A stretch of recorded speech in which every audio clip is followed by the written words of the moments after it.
Hello students, today we are going to start a new course that is Data Communication and Networking, the DCN or CCN. In this course we will first discuss the introduction, a little bit of background of the communication, and then we will explore all the layers in deep, starting from the presentation layer, and then we will move to the network layer, transport layer, and later on we will discuss each and every layer, and we will also discuss some about the analog digital signals, what are the mediums. So today we are going to start with the introduction, and the book we are following is that the fourth edition of the Frozen, so you can take its PDF online. So without wasting time, we will start with the introduction. So in the ancient times, there was no voice communication. There was only data communication, but that communication was not much reliable. With the passage of time, the technology advanced, and then we started doing data communication and voice communication both. So first of all, let us discuss what is telecommunication. Telecommunication is when we want to communicate the data or information to someone at a far away distance. So here the tele is referring to the technology, and communication is basically referring to the exchange of the data or information via some means of technology. So technology here will be some transmission medium that can be either be wired or either can be wireless. If it is wired, that can be optical fiber, a twisted pair cable, and other types of the cable we can use here. If it is wireless, then it is in the form of the electromagnetic waves, right? So this is how we can transmit the media via two transmission medium, either wired or either or wireless. Now let us discuss what are the components in the data communication, or what are the components of the data. There can be five components. First of all, there must be a sender and a receiver, and the sender is desirable to send a message, and that is going to be received by some receiver. So these are the three components. In order to transmit that message, there must be a medium. Some transmitting medium must be there to transmit the data, the information, or the uh, message that is sent by the sender towards the receiver from the source to the destination. So some medium must be there. And the fifth component is some protocol, some standards, some rules to be followed while transmitting that message, the data or information from sender to the receiver, right? So these are the five components of data communication. Next, we have to discuss the data flow. Data flow can be in three forms: simple, half duplex, and full duplex. Now let us discuss what is meant by simple duplex, half duplex, and full duplex. First we will discuss the simplex type. Take a very common example that you are having a mainframe computer or a station at the one side, a single station, and the monitor on the other side, a device on the other side. Make it a bit more simple that here on the mainframe, this is the sender and this is the receiver. So how can we transmit data? At one time we can only send the data, right, towards the receiver. The receiver cannot send it back to the towards the sender, right? So this is the simplex data flow. Now let us discuss the half duplex. Here is the sender, here is the receiver. Senders sends some or transmits some information or data to the receiver, to the destination node, and the destination node, after receiving it, sends some information back to the station 1 or the sender or the source node, right? So this is called half duplex. Now let us discuss full duplex. Now you can see here we are having the arrows at the both sides interconnected with each other. The senders are sending and receiving messages to each other at the same time. So the difference between the half duplex and the full duplex is that both the source and destination can send and receive message or information to each other, but the full duplex can do this simultaneously, right? At the same time, this source node is sending some information and receiving some information, and at the same time this destination node is sending some information and also receiving some information.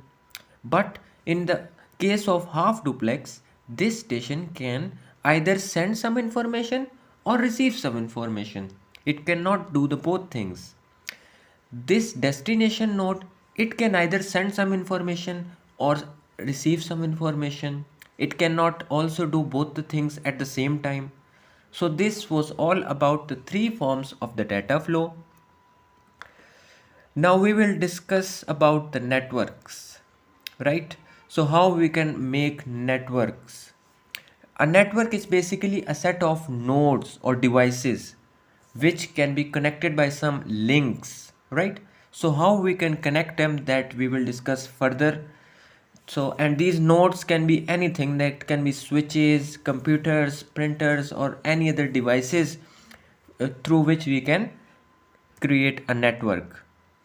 So now let us discuss some types of the connection.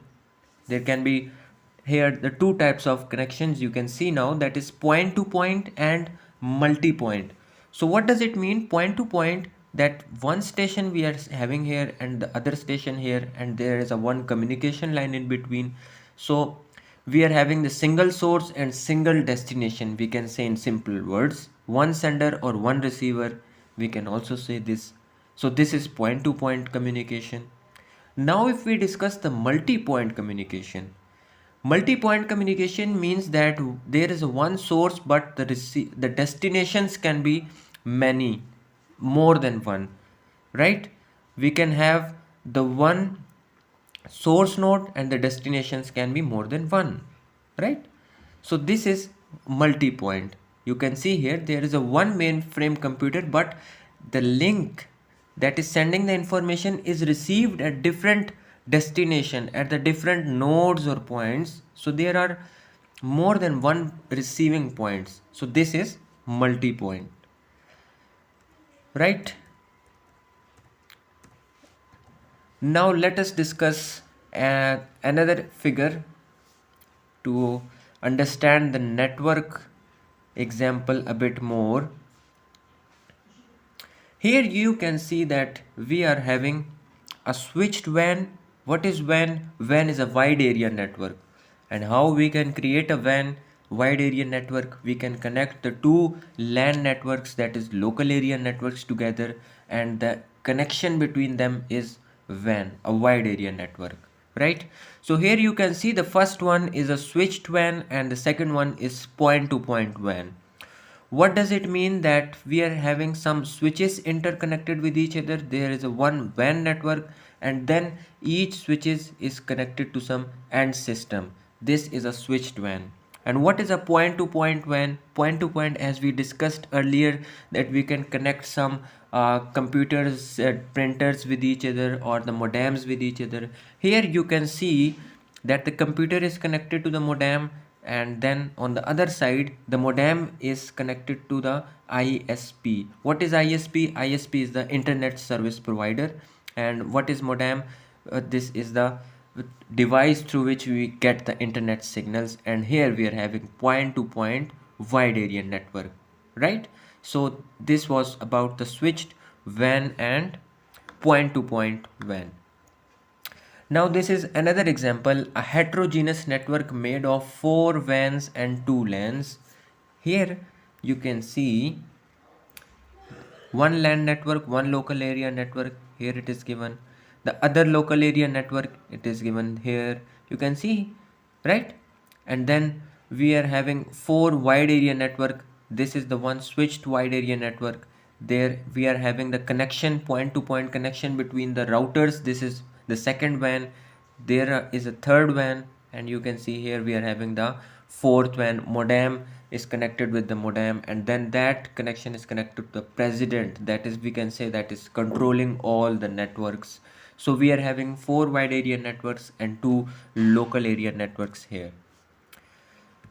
Now let us discuss about the internet, how internet was discovered and how we started using the internet. So there was an organization, we can say its name was ARPANET. It was doing some research, and after completing its research they were thinking that how to now share this information or their research content with the world, because they have spared a lot of time on that research.